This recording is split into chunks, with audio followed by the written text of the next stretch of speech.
Hi guys, marami kaming isda ngayon. Sino ang may gusto? Ayan, bili lang kayo ha. Bibili, hindi kayo hihingi. Siyempre, binili rin namin to. Yan mga isda. Ayan o. Malaking galunggong. Ito na, ha?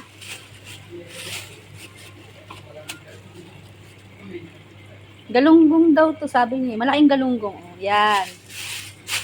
Murang-mura lang, bili lang kayo. Ayan o. Ito iba naman to. Kita ko. Oh, isang ganito, 25. Ha? Isang plastic, 25. Ayan, ayan o, ang dami. Ayan o. Kasi may nag-deliver sa amin kanina. Ayan, 25. Ayan. Tara, magluto na tayo. Siniseparate ko kasi para susunod na araw meron akong lulutuin. Ito naman yung akin. Ayan naman yung kila kuya. Ayan. Ang mga isda. Malalaki. Ang isda.